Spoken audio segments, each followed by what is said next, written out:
guys. I hope you all are having a great day today. And let's get started with our grammar. If you saw on the assignment that you're going to be taking an adverb quiz today, but before you take that quiz, let's go over a couple of grammar pages that might help you get ready for that quiz. And then I'll have you take the quiz. The password is in the assignment there, so you can take that quiz afterwards. All right, so let's open your grammar books to page 286. We're going to talk about using exact and vivid adverbs. So when you're using adverbs, you want to use ones that are going to be interesting and say exactly what you want to say. Usually the ones that end in ly are going to be the ones that are the most vivid, the most exciting. You want to choose one that is specific to what you are trying to say. Try to avoid the adverbs really and greatly. Those are overused so often. So try to avoid those adverbs when you are writing. They give you some synonyms. They are on page 286, number 3. Some other words you could use instead of greatly and very and really. Some other ones that you can use instead. All right, so exercise A, you are going to come up with some exact and vivid adverbs and fill in the blanks there. You can use a dictionary, you can use a thesaurus, but I want you to come up with some adverbs and fill in some adverbs in those blanks there that would make sense, and they would be better than saying really or greatly. So because I would like to see what adverbs you have chosen, I would like for you, when you finish this page, to take a picture of it and attach it for me to the assignment so that I can see the adverbs that you are choosing. All right, so I'll let you do that one on your own. And then look at page 287. We're going to look at exercise A, B, and C on page 287. So exercise A, you're going to underline any just one-word adverbs that you see. Any phrases that you see, adverb phrases, you're going to circle them. And then any adverb clauses, you're going to put parentheses around those. Okay? So remember the difference between an adverb phrase and an adverb clause? Remember, an adverb clause is going to have a subject and a verb, right? An adverb phrase is not.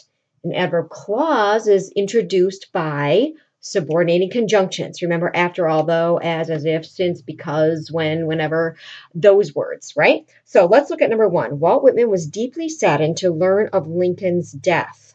Do you see that ly word there? I hope that was a clue for you. So you should underline deeply because that is an adverb. Now, you should also find in there an adverb phrase that you're going to circle. Did you find it? I hope you circled to learn of Lincoln's death, because that is telling me why he was saddened. So it is answering why and it's describing the verb. So adverb phrase. Okay. Look at number 2. Because of his grief-filled life, Edwin Arlington Robinson's poetry is melancholic. And it truly is. You will read some of his poetry when you get to 11th grade. But you should find something to circle here in this one. Do you see what it is? I hope you circled because of his grief-filled life. Good. Number 3, before the mechanical reaper was invented, farmers used a scythe to cut grain. You should find 2 here. What did you find? I hope you saw that before the mechanical reaper was invented. That is an adverb clause as a subject and a verb, so it needs parentheses around it. There's one more thing. I hope you circled to cut grain because that's an adverb phrase describing, for me, why the farmers used it, right? Okay, so number 4, LaSalle strove wholeheartedly to expand the French Empire to the west. You should see 2 things. You see the ly word, right? There's a giveaway, so you should underline wholeheartedly. It's an adverb describing. Strove is telling me to what extent. What else do you see? Well, I hope what you did was to circle to expand the French Empire to the west, because that is a phrase, an adverb phrase. All right, number 5. What do you see in number 5? I will tell you, you should see 3 things. What did you find? Patiently, good. The ly telling me how he trolled, good. 2 more things. Do you see them? For several hours, good. And around the lake, and those both should be circled because they're phrases, right? Number 6, whenever D.L. Moody preached, he skillfully peppered his sermons with anecdotes and stories. 3 things. What do you see first? I hope you saw that subordinate in conjunction whenever, right? We have D.L. Moody preached. So we have a subject and a verb. So that is a clause. It needs parentheses around it. What else do you see? Did you underline skillfully? I hope so. And one more. I hope you said with anecdotes and stories, and you circled that because that is a phrase, right? Describing peppered, right? All right, number 7. What do you see in number 7? You should see 3 things. I'll give you a second. What'd you find?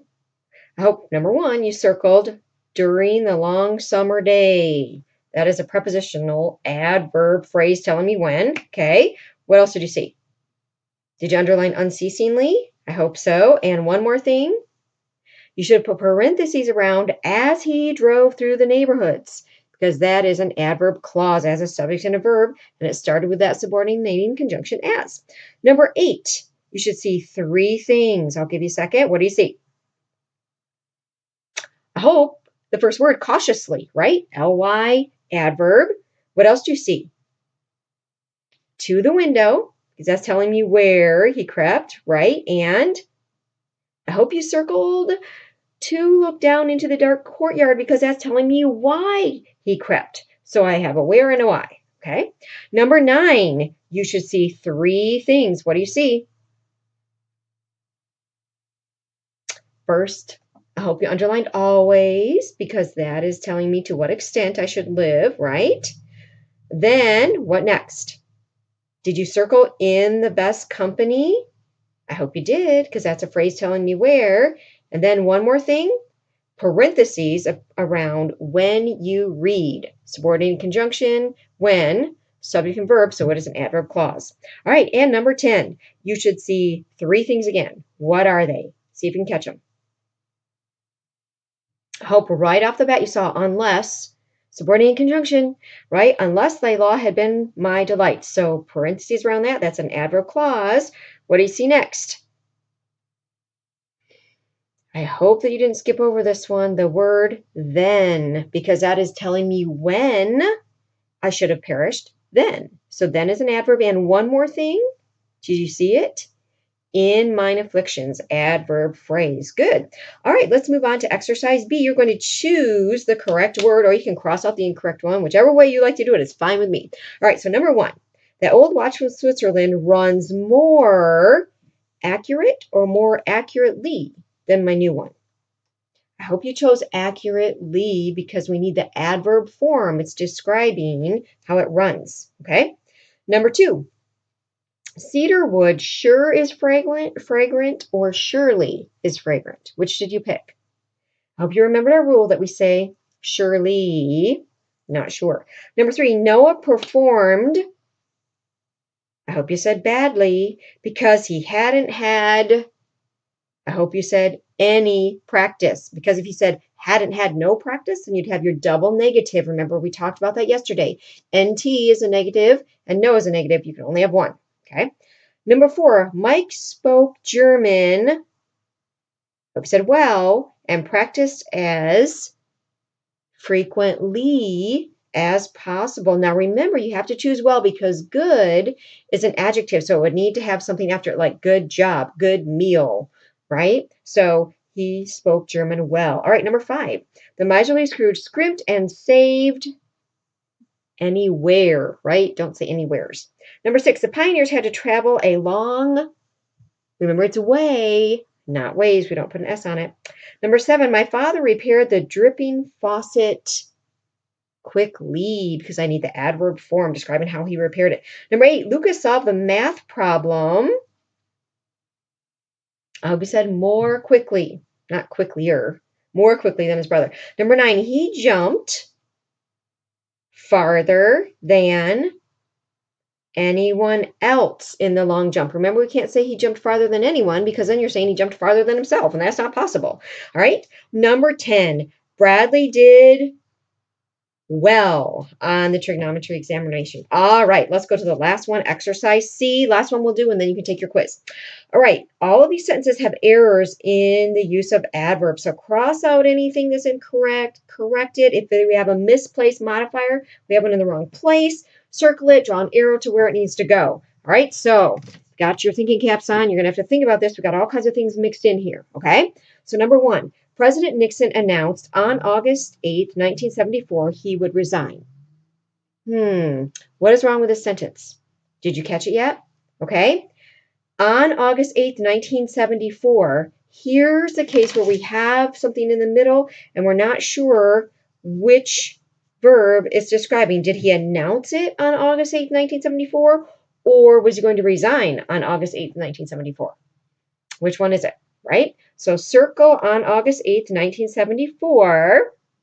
And if you know your history, you would know that the arrow needs to go to the beginning of the sentence because that's when he announced it, okay?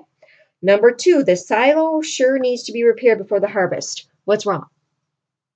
I hope you said sure needs to be surely, right? Number three, even his snowshoes didn't work good in the wet, sticky snow. What needs to change?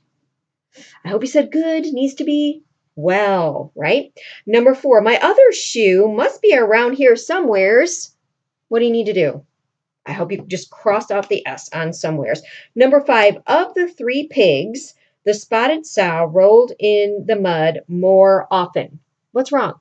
I'm comparing three pigs. So what do I need to do? Instead of saying more, I need to say most often. Good. Number six, is that all the faster the quarterback can run? What's the problem? Remember what we're supposed to say instead of all the faster?